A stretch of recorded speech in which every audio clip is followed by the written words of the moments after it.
Hello and welcome everyone, you are watching news 24 E24। मैं आपके साथ सिद्धांत और आज के इस इंटरव्यू की शुरुआत मैं जिया मशकूर के एक शेर से करना चाहता हूं। मुझे नीचे उतार लेंगे लोग और इश्क अभी भी लटका रहेगा पंखे से। अब जरा सोचिए कि जो इंसान अपनी मौत को इस तरह से लिख रहा है वो दीवाना ही होगा, और जो अपनी मौत को कबूल कर रहा है ये उसकी दीवानियत है। लेकिन मॉडर्न सिनेरियो जो है वो दीवाने और उसकी दीवानियत का जो गेम लेवल है ना, वो एक लेवल अप जा चुका है। इसीलिए आज मैंने अपने स्टूडियो में बुला लिया है दीवाना यानी कि हर्षवर्धन राणे को, उनकी दीवानियत सोनम बाजवा को, और जेन जी और जेन अल्फा जो है उनको ओल्ड स्कूल लव का स्वाद देने वाले अंशुल गर्ग को। बहुत बहुत स्वागत है आप तीनों का न्यूज़ 24 और E24 पे। सो भाई, मेरा सबसे पहला सवाल हर्ष आपसे ही है। अभी हम बैकस्टेज अभी हम बात भी कर रहे थे, दिवाली का दिन, कोई बड़े नाम नहीं, मेगा क्लैश, दो बड़ी पिक्चरें आई, दोनों ही पिक्चरों को प्यार मिला। इस पूरे सिनेरियो को जब आप अब देखते हो ऐसा लगता है कि हिसाब किताब चुकता हुआ जो पुराना ड्यू था वो फाइनली मिल गया। हाँ, मतलब एक बहुत बड़ी फिल्म और एक छोटी सी, क्योंकि वो 200 करोड़ की और हमारी 25 करोड़ की फिल्म थी। बट असली जो ज़िंदगी में जो बॉडी का एक ऑर्गन है जिससे मुझे लगता है कि लाइफ इधर जाती है या उधर जाती है, वो है जिगरा। तो वो वाला जो जिगरा वाला जो ऑर्गन है वो मुझे लगता है इनका कुछ थोड़ा बड़ा बन गया है गलती से। And to take that decision specially with a guy जिनकी फेब में जो फिल्म रिलीज़ हुई थी उसको फ्लूक कह रहे थे लोग, तो क्रेडिट इनका है। तो मैं तो सड़क पे उतर के प्लीज़ ही बोल सकता हूँ कि देख लीजिए। बट इन्होंने जो सोचा, जब बाकी लोग तुक्का बुला रहे थे इस फिल्म को, बिल्कुल, तो वो जो बॉडी का ऑर्गन है मैं चाहता हूँ कि वो ट्रांसप्लांट करके मैं थोड़ा सा अपनी बॉडी में लगवा लूँ इनसे। जिगरा चाहिए, जिगरा चाहिए। अरे क्या बात है। नहीं, लेकिन एक और चीज, आप तुक्का, आपने बात बोली ना तुक्के वाली, मैं एक चीज बताना चाहता हूँ। एक्चुअली सोनम, मैं आपको ये बात बताना चाहता हूँ कि एक रील बहुत वायरल हुई थी, आई डोंट नो शायद आपने देखी हो ना देखी हो, लेकिन पता है एक लड़का था, वो पता है रील बना रहा था, कह रहा था अदा ये तूने क्या किया, हमारा लड़का मार दिया। जब इस तरह के आपके कैरेक्टर से फैन वाकई में नफरत करने लग जाएं, आपकी नफरत देखकर लगता है कि हाँ भाई जो चाहिए था वो डिलीवर कर दिया ऑडियंस को। आई थिंक ये तो मिलाप ही बता पाएंगे कि जो चाहिए था वो डिलीवर हुआ। बट जिस तरह से लोग इस चीज़ को पर्सनली ले रहे हैं कि ऐसा क्यों किया, and that's good. I think कहीं थोड़ा सा जस्टिस फिर मैंने इसका मतलब किया है कैरेक्टर के साथ। नहीं, डेफिनेटली आपने पूरा जस्टिस किया है, क्योंकि इनकी दीवानियत और आपकी नफरत देखकर हम सब थिएटर की सीट पे ना बहुत एंजॉय कर रहे थे। लेकिन अंशुल भाई, मैं आपके पास आना चाहता हूँ, जब ये सब नहीं हो रहा था तब आप और भाई कैसे कनेक्ट हुए? आप दोनों का ये जो ब्रोमांस है ये किस तरह से सेट हुआ? तो एक दिन मैं वर्कआउट कर रहा था और मेरे ट्रेनर के पास मेरा फ़ोन रहता है, तो फ़ोन बजा हर्षवर्धन राणे, तो उसने कहा भाई इनकी बॉडी बहुत अच्छी है, इनका फ़ोन उठा लो। मैं वर्कआउट के बीच में फ़ोन नहीं उठाता हूँ किसी का, तो इनका फ़ोन उठा लो, इनकी बॉडी बहुत अच्छी है, ट्रेनर ने बोला। तो मैंने इनका फ़ोन उठाया, इनसे बात हुई और इन्होंने इस मूवी के बारे में मुझे बताया। तो मैंने इनको बोला 7 बजे मैं ऑफिस आ रहा हूँ, आप आ जाओ। 7 बजे आए, हम बैठे और नेक्स्ट डे मैं डायरेक्टर के साथ बैठा, इनके साथ। विद इन 7 डेज हम फ्लोर पे चले गए इस पिक्चर को लेके। इतना क्विकली हमने इसका कॉल लिया, ओवरनाइट हमने डिसीजन लिया। रात को ही मैंने अपनी प्रोडक्शन टीम बुलाई, 3 घंटे में प्रोडक्शन टीम 12 लोग मेरे ऑफिस में बैठे हुए थे, चंडीगढ़ से फ्लाई करके आए और हमने रेकी कराई 3-4 दिन के अंदर, और 7 दिन के अंदर हम फ्लोर पे ले गए थे इस पिक्चर को। क्या बात है। तो हर्ष, मैं यही चीज़ आपसे पूछ रहा था कि आपकी एक वीडियो मैंने देखी थी जहां पर आप ऑडियंस से अपील कर रहे थे कि 9 साल का इंतज़ार मत कराना, इस बार टिकट खरीद लेना। So I really want to know, आपके जो अंदर का वो एक एक्टर है, ये दिल के कौन से हिस्से से ये बात निकली? डर वाले साइड से निकली या फिर इस बार ये वाला साइड था कि यार ऑडियंस जो गलती आपने 9 साल पहले कर दी थी टिकट ना खरीदने की, वो सेम गलती दोबारा मत रिपीट करना? नहीं, मैं नहीं मानता कि ऑडियंस ने कोई गलती करी थी। गलती हमेशा मुझे बचपन से अपने आप में ही दिखती है। मुझे हमेशा से इस तरीके से मैंने अपने साथ जो टाइम बिताया, घर से मैं जब 16 साल का था भाग गया था, तब से मैंने अपने आप को यही इसी बिलीफ के साथ आगे बढ़ा हूँ कि कुछ भी गलत है तो वो तुम्हारी गलती है। ऐसा क्यों बट? पता नहीं, ये मेरा शायद अपने आप को तैयार करने का तरीका था। तो ऑडियंस ने नहीं देखा, कोई बात नहीं, अब उनसे रिक्वेस्ट करना ये मेरे हाथ में है। जो नहीं हुआ है वो मेरे हाथ में कभी नहीं होता है, जो कर सकता हूँ वो मेरे हाथ में। तो इस बार भी मैं उसी शिद्दत से गया जिस शिद्दत से फिल्म में विक्रमादित्य अदा से बार बार अपना इजहार कर रहे हैं। मैं जिस शिद्दत से इतने सालों से अपने करियर को इजहार कर रहा हूँ, हर साल मैं उसे आई लव यू बोल रहा हूँ, गुलदस्ते दे रहा हूँ, बट सामने से सैंडल आ रहा है तो बट मुझे ऐसे ही जीना आता है और मुझे और कोई तरीका आता नहीं है। कभी भी कुछ वर्कआउट नहीं होगा तो मुझे हमेशा लगता है अपने अंदर कुछ सुधारने की ज़रूरत है। तो मैं फिर घर में बैठता हूँ, पेपर पेन लेके सारी चीज़ें नोट डाउन करके देखता हूँ कौन सी जगह पे कमी आ रही है और उसी दिन से उस पर शुरू हो जाता हूँ। तो दैट्स हाउ द स्टिकर केम और दैट्स हाउ आस्किंग नाउ। अभी जो हम थैंक यू टूर पे निकले, बिल्कुल बिल्कुल, ये भी वहीं से आता है कि इसमें ऐसा कोई मलाल कभी मेरे को फील नहीं होता। सामने से कोई आप भी अगर कभी आपको किसी फिल्म में काम नहीं पसंद आएगा, मैं तुरंत पेपर पेन लेके बैठ जाऊँगा कि आपको क्या क्या नहीं पसंद आया और मैं उस पर काम शुरू कर दूँगा। बट कभी तो होता होगा, मतलब कभी, मतलब जब आप जंगलों में होते हो, अपने कैंपर वैन में होते हो, रात के 2 बजे, वहाँ पे तो वाईफाई और नेटवर्क इतने नहीं होते हैं, वहाँ पे तो आता होगा ना ख्याल कि इतने सालों से लगा हूँ, आखिर इतनी मेहनत भी कर रहा हूँ, हर बार अपने आप को सुधार भी रहा हूँ, वो 2 AM थॉट्स जिसको मैं बोलता हूँ, आता होगा ना, सेल्फ डाउट और वगैरह वगैरह चीज़ें। 2 AM नहीं सर, मैं 24 आवर्स उसी थॉट में रहता हूँ मैं। एंड मेरे बेड पे जब बैठने के लेवल पे ना, आई लेवल पे कुछ टिक बॉक्सेस बना रखे हैं कि क्या मैंने ये किया, ये किया, ये किया, ये किया, ये किया, और जब वो सारे टिक होते तो मुझे सोना अलाउड है। अगर वो टिक नहीं एक भी रह जाता है तो मैं उसे फिर करता हूँ। तो कोई 2 AM में कुछ अलग थॉट नहीं आता, पूरे दिन मुझे ही थॉट आता है कि कमी है तो मेरे में है और उस पर काम करो। कितने बॉक्सेस पे टिक लगा दिया और कितने रह गए हैं? नहीं सर, वो तो ये तो डेली जो प्रैक्टिसेस हैं वो रोज़ जिनको मुझे टच करना ही है, लाइफ अच्छी चल रही है या ख़राब चल रही है, ये अपनी ड्यूटीज़ मुझे रोज़ पूरी करनी ही है। So that I make sure कि मुझे रोज़ करना है। एंड जैसा हम सुनते आए हैं कि आपका डिसिप्लिन ही है जो आपको आज यहाँ तक लेकर आया है। Well Sonam, coming to you, मैं ये पूछना चाहता हूँ कि अंशुल भाई को कॉन्फिडेंस था, इन्होंने तुरंत 7 दिन के अंदर हर्ष भाई से बात करके सब कुछ ऑन फ्लोर पे ले आए। आप इस फिल्म की जर्नी को कहाँ तक देख रहे थे? I seriously want to know. मुझे डेफिनेटली उम्मीद थी कि फिल्म अच्छा करेगी और मुझे कहानी बहुत पसंद आई थी और पर्सनली खुद के लिए भी मैं एक्साइटेड थी कि मेरे कैरेक्टर के पास कुछ करने के लिए है फिल्म में। तो और मुझे ये जॉनरा बहुत पसंद है पर्सनली। क्या रोमांटिक या नफरत वाला? नहीं, रोमांटिक। अब प्यार है तो थोड़ा नफरत भी होगा, राइट? खट्टा मीठा रिश्ता है। सो मुझे ये जॉनरा बहुत पसंद है, तो मुझे ये तो पता था कि ये वर्क करेगा, ये अंदर से एक मुझे पता था। कितना वर्क करेगा, कितना पसंद आएगा, ये इस बात का मुझे अंदाज़ा नहीं था। सो डेफिनेटली जितना सोचा था उससे बहुत ज़्यादा अच्छा रिस्पांस मिला है फिल्म को। नहीं, डेफिनेटली। लेकिन हर्ष ने एक चीज़ बताई कि इनकी ना एक ऐसे टिक लिस्ट होती है कि अपने ऊपर ये काम करना है। क्या आपके साथ भी ऐसा कुछ है कि अपने अंदर के एक्टर को एक्सप्लोर करने के लिए और डीप डाउन जाने के लिए आप भी ऐसे कुछ पैरामीटर सेट करते हो डेली लाइफ में? डेली लाइफ में जो बेसिक चीज़ें हैं वो तो ठीक है, लेकिन मुझे भी जब भी फिल्म से थोड़ा ऑफ मिलता है, काम नहीं होता, I love to go for workshops. मैं अभी भी वर्कशॉप्स करती हूँ। आज भी? यस। पहले थोड़ा बीच में ज़्यादा वक्त मिलता था तो मैं हर सैटरडे को एक सीन परफॉर्म करती थी अपने ग्रुप ऑफ फ्रेंड्स के साथ। सो उसको मैं रियाज की तरह देखती थी कि अगर फिल्म की शूट पे मैं नहीं हूँ और मेरे पास अगर वक्त है तो मैं हफ्ते में एक सीन परफॉर्म करती थी। अभी भी प्लान बन रहा था कि मे बी नवंबर दिसंबर में फ्री होंगी, सो मे बी शायद मैं जाऊँगी कुछ और वर्कशॉप करने जो काफ़ी टाइम से मेरे भी विश लिस्ट में है। सो ये तो ऑन गोइंग प्रोसेस है एक एक्टर के लिए। आई थिंक रियाज आप एक एक्टर का कह सकते हैं। और बाकी यस, फिटनेस पे भी थोड़ा काम करने की कोशिश करती हूँ। एंड आई डू फील कि आप जिस तरह की लाइफ जीते हैं, जो आप लाइफ में एक्सपीरियंस करते हैं, वो एक्टिंग में बहुत काम आता है।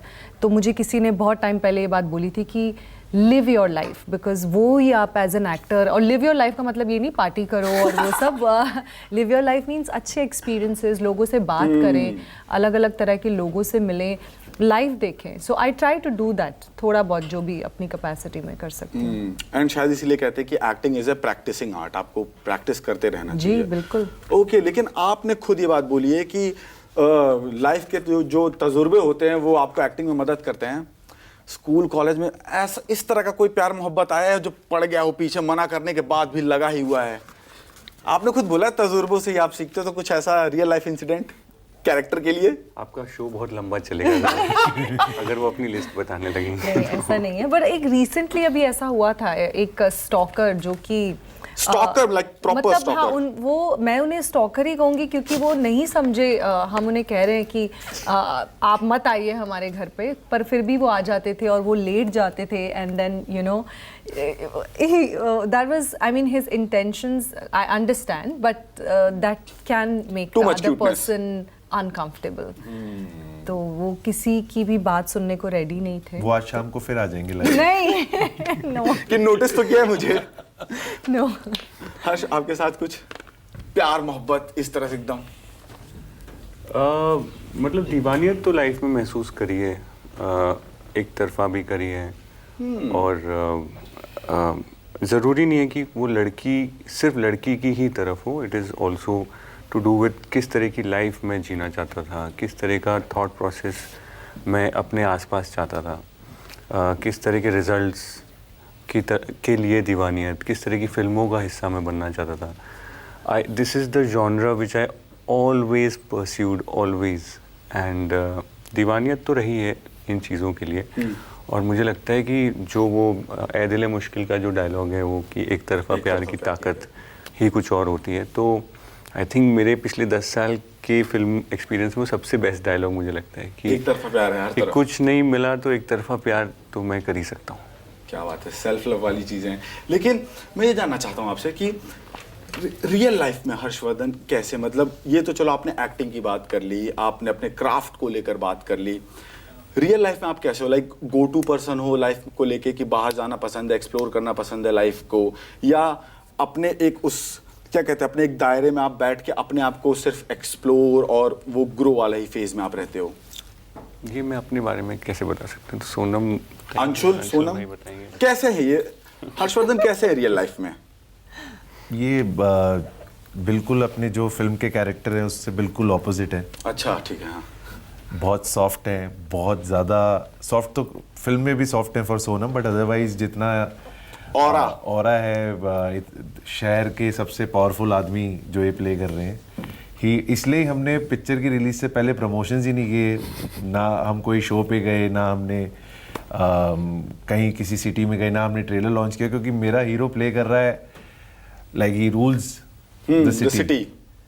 और वो रियल में है ऐसे कि भाई कैसे मान हो? जाओ. भाई कैसे हो आप? ठीक हो भाई? सब अच्छा. तो रियल में वो इतना सॉफ्ट आदमी है. एंड मतलब he is a great guy. In real life also is a great guy. Rule, आपने रूल करने की बात की. आप म्यूजिक इंडस्ट्री को तो रूल कर ही रहे थे, अब फिल्म्स की बारी आ गई है. व्हाट्स न्यू कुकिंग, क्या चल रहा है ब्रेन में, बॉडी में? फिल्म में करना चाहता था काफ़ी वक्त से. I wanted to do films, but मुझे करेक्ट स्क्रिप्ट, क्योंकि मैं I am known for my songs romantic and dance numbers. तो मुझे मूवी करनी थी, म्यूज़िकल फिल्म करनी थी. देन हर्ष एंड मिलाप जब मेरे पास आए और ये स्क्रिप्ट मैंने सुनी, मुझे बहुत कमाल की स्क्रिप्ट लगी. और उसमें जो जिस तरीके के गाने नीडेड थे, जहाँ जहाँ पे गाने नीडेड थे, वो बहुत इंटेंस रोमांटिक सॉन्ग्स की रिक्वायरमेंट थी फिल्म को. मैं नॉन फिल्म म्यूज़िक में इस टाइप का म्यूज़िक नहीं करता हूँ, बट क्यूरेट मैं बहुत टाइम से कर रहा था इस टाइप का म्यूज़िक. और मैं I wasn't able to put it out, क्योंकि ये म्यूज़िक जो है जब तक आप बड़े पर्दे पे नहीं देखोगे, बिल्कुल बिल्कुल बिल्कुल, तो आपको फीलिंग नहीं आएगी. जैसे कि आपने देखा हो बी प्राक, जुबिन, श्रेया मैम का गाना हमने डाला ही नहीं पिक्चर की रिलीज से पहले, क्योंकि मैं चाहता था लोग थिएटर में जाएं, उसके विजुअल देखें, उसके साथ घर निकले हो. जब वो घर जा रहे हैं रास्ते में वो गाना ढूंढने हो कि यार ये गाना हमने तो सुना नहीं अभी तक, इन्होंने रिलीज़ नहीं किया, कहाँ है? So that's why we released two songs after the release of the film. तो जर्नी बहुत कमाल रही है। एक लड़का जो दिल्ली से आया है, आउटसाइडर है, फिर बॉम्बे आता है और फिर एक लेबल खड़ा करता है जो कि 45 मिलियन यूट्यूब सब्सक्राइबर्स पे पहुंच जाता है, एंड देन एक फिल्म बनाता है single handedly without any support of the industry, and दो ऐसे एक्टर्स को जिनको सोनम को बॉलीवुड में देवर थिंकिंग दैट कि हाँ ठीक है पंजाब में she is the queen, but Bollywood में पता नहीं क्या होएगा, एंड हर्ष को तो देवर आफ्टर गिविंग अ हिट 9 साल पुरानी पिक्चर को री-रिलीज करके बिल्कुल उसको हिट करा। लोग नई पिक्चर बना के हिट नहीं करा पा रहे हैं, उस बंदे ने 9 साल पुरानी पिक्चर रिलीज करके हिट कर दी, उसको फ्लूक मान रहे थे। तो हम सारे अंडरडॉग्स लगड़बग्गे मिल गए और हमने ये एक क्या बात है, इतिहास रच दिया। इस पिक्चर इस फिल्म को कोई भी, जब हमने दिवाली डेट अनाउंस करी तो मेरे जो जानने वाले लोग हैं वो भी kind of they were smoking at me कि दिवाली पता है ना तुझे क्या होता है? तो मैंने उनको बोला मुझे पता है, अब उनको भी पता है और अब सबको पता है। एक चीज़ में अंशुल भाई बहुत कमाल की बात बोलते हैं कि इस फिल्म में 4 जख्मी शेर हैं, तो चौथे के बारे में मैं आपको बता देता हूँ, वो मिलाप ज़वेरी हैं। जी जी। और मैं मानता हूँ कि मुझे डबल PhD है अंडर एस्टिमेट होने में, है ना। लोग मुझे इग्नोर होने में, मुझे डिप्लोमा है मेरे पास। तो मिलाप ज़वेरी उस यूनिवर्सिटी के वो भी डीन रह चुके हैं। क्या बात है। तो उनको भी जो है ऑडियंस, जो उनका जो अपने वो नाम में मास डालना पसंद करते हैं, मिलाप मास ज़वेरी, जो आदमी इतना प्यार करता है BNC सेंटर्स को, पूरी लाइफ उनकी उस ऑडियंस को खुश करने के लिए वो डेडिकेटेड है। ऑफ कोर्स सारी पिक्चरें किसी की हिट नहीं होती, हिस्ट्री देख लेते हैं उठा के, बट टू आइडेंटिफाई कि ये बंदा ये फिल्म बनाएगा, that's his genius, you know, कि this guy, this genre, these actors, this music, my music, इसको मैं अलाइन करता हूँ, that is him. But definitely Milap Zaveri sir को भी बहुत अंडर एस्टिमेट किया गया है, एंड हम लोग तो Sonam is you know happy about her journey, Anshul भाई अभी all collectively are very happy about Milap sir's you know success, क्योंकि आई होप कि अब लोग उन्हें समझें। मैं नहीं कह रहा हूँ कि आँख बंद करके कोई भी नहीं करेगा, बट समझें कि वो क्या कहना चाह रहे हैं, and but he lives and breathes Indian cinema, that's one thing I can tell you about. And मैं एक चीज़ ऐड ऑन करना चाहता हूँ कि मिलाप सर को I personally love him as a writer, जिस तरह से वो डायलॉग्स लिखते हैं, जिस तरह से उनकी राइटिंग स्किल्स है ना, द ह्यूमर, द फ्लेवर, मतलब एक लाइन में बोलूँ the perfect blend of emotions है भाई उनके पास। ओके, वैसे हाँ, बोल्ड मूव्स की बात हो रही थी। हर्ष, मैं आपसे एक और चीज़ पूछना चाहता हूँ हर्षवर्धन, कि आपने भी एक बहुत बोल्ड मूव लिया, क्योंकि आप थिएटर में गए, आपने खुद खड़े होकर बोला कि दोनों पिक्चरों को प्यार दो, और जैसा हम अभी बात कर रहे थे कि शायद कभी ऐसा हुआ होगा कि दिवाली रिलीज पे कोई बड़ा नाम नहीं है, अंशुल भाई ने खुद बोला कि दिवाली रिलीज पे कोई बड़ा सरनेम नहीं है, कोई ऐसा गॉडफादर नहीं है। जब इस तरह का रिस्पांस आता है, जब इस तरह के रिस्पांस को आप देखते हो, इस तरह के ऑडियंस के ग्रेटिट्यूड और लव को जब आप देख रहे होते हो, ठीक है हर्ष, अपनी जर्नी को लेके आप थोड़ा, हर आदमी जाता है कि अच्छा अब ये करना, वो करना, अब ऐसे करना, वैसे करना, तुरंत कैलकुलेटिव फॉर्म में अपना पूरा एक फॉर्मेट सेट करने लगता है। आपने भी अपना कुछ फॉर्मेट अब इस तरह से सेट किया है कि क्या करना है, क्या नहीं करना है, ये वाले ऐड पकड़ने हैं, ये वाले शोज करने हैं? मैंने 2 बैग पैक किए और अपनी वैन में डाले, और मैंने कहा मैं जा रहा हूँ इंस्टा 360 लेके, अगर कोई आ रहा है तो सही है, वरना मैं अकेला वीडियो एडिट भी कर दूंगा, डाल भी दूंगा, अगली सिटी में अनाउंस कर दूंगा, और मैं जाके बस थैंक यू बोलना चाहता हूँ। मेरा इतना ही प्लान है, बट एक छोटा सा एक पर्पस मुझे फील हो रहा है बहुत ज़ोर से। तो मेरा अगला प्लान तो नहीं कह सकते, बट मेरी इच्छा अभिलाषा ये है कि मैं ये जो वर्ड है नेपोटिज्म, मैं इसको लोगों की डिक्शनरी से हटा देना चाहता हूँ, क्योंकि ये बहुत बड़ा, एक बहुत ज़्यादा यूज़ होता है और बहुत बड़ा एक्सक्यूज़ है ये, I feel personally. Thank you so much for coating it. बिल्कुल, और मुझे लगता है कि काम मैं हमेशा प्रूफ में बिलीव करता हूँ। जैसे मैं लिखता हूँ, जैसे मैं लिख के चेकलिस्ट बनाता हूँ, तो अगर आप मुझे बोलोगे कि नहीं हर्ष नेपोटिज्म है, तो मैं आपको डेटा दे दूंगा, एक्सेल शीट बना के दे दूंगा, प्रोज एंड कॉन्स। हाँ, नहीं प्रोज, मैं आपको डेटा ही दे दूंगा कि सबसे ज़्यादा 10 में से 7 लोग आउटसाइडर हैं। Shahrukh sir, Akshay Kumar sir, John Ibrahim sir, Ayushmann Khurrana, Rajkummar Rao, अपना कार्तिक आर्यन, विद्युत जामवाल, इरफान खान सर, नवाजुद्दीन सिद्दीकी सर, ये सब बाहर के हैं। फ्रेश माल बताता हूँ इस साल का, राघव जुयाल, भुवन बाम, लक्ष्य, रोहित सरवरी, सब बाहर से। तो मेरे को जब तक आप डेटा से गलत प्रूव नहीं करोगे, मैं लड़ता रहूँगा। यही बात मैंने माइक पे बोली थी, आप लोगों ने ज़बरदस्ती वर्ड दिमाग में रखा हुआ है, इसको अगर है भी तो आपने ख़त्म कर दिया है। तो कुछ लोगों ने मिसकोट कर दिया कि मैं बोल रहा हूँ कि नेपोटिज्म, कुछ हम लोगों ने। मेरी बस इच्छा है कि भाई ये थक जाओ ये वर्ड यूज़ करके, 2026 में कोई नया वर्ड लाओ, कुछ मतलब इससे परेशान हो जाओ बस। मेरा एक ही पर्पस है कि 2025 में ये वर्ड ख़त्म हो जाए। Sonam, how you see the Indian cinema right now? Indian cinema, जैसे भाई ने बताया कि चलो नेपो वर्ड है, खत्म करो, न्यू फेसेस आ रहे हैं, टेक्नोलॉजीज ग्रो कर रही हैं, न्यू स्टोरीज आ रही हैं, ऑडियंस अब क्राफ्ट सिनेमा देखना पसंद करने लग गई है, सिर्फ वो मसाला ही नहीं। आप कैसे देखते हो इंडियन सिनेमा के कंप्लीट चेंज को? क्योंकि हम एक ट्रांसपेरेंसी वाले स्टेज में आ चुके हैं जहाँ पे हम ट्रांसफॉर्म हो रहे हैं एक नए नए फॉर्मेट्स के साथ, उस चीज़ को लेकर। मुझे लगता है हमारे पास ऑडियंस है जो हर तरह की कहानी, हर तरह का जॉनरा एंजॉय करती है। जैसे अभी आपने देखा हमारी फिल्म रोमांटिक फिल्म है, उससे पहले जो फिल्म आई थी सयारा, वो रोमांटिक फिल्म है, बीच में एक्शन फिल्म्स भी बहुत अच्छा करी थी। So I feel like there is space and audience for every kind of cinema. Film अच्छी होनी चाहिए और प्रॉपरली ऑडियंस तक पहुंचनी चाहिए। There is room and space for every genre, और हर तरह की फिल्म जो है उसके लिए ऑडियंस सिनेमा में आके उसे इंजॉय कर सकती है, बट लेकिन वो फिल्म में वो पोटेंशियल होना चाहिए। So I feel like there is audience for every kind of genre we have, and luckily अब मुझे जो मेरा फेवरेट जॉनरा उसकी काफ़ी सारी फिल्में आ रही हैं, रोमांटिक फिल्म्स, जो कि बीच में आई थिंक थोड़ा सा मिसिंग था।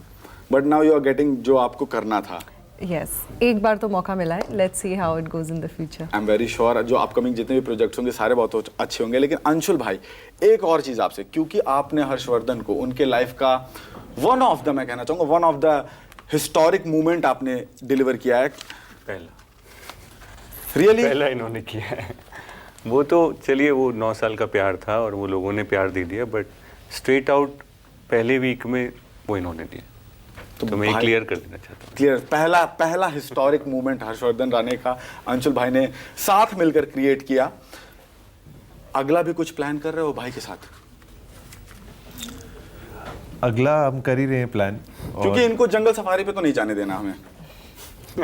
जंगल तो ही जाएंगे, ये जंगल से आने के बाद फिर ये शूटिंग स्टार्ट करेंगे। अभी हमने एक मूवी प्लान की है साथ में। अच्छा, यू गाइस आप?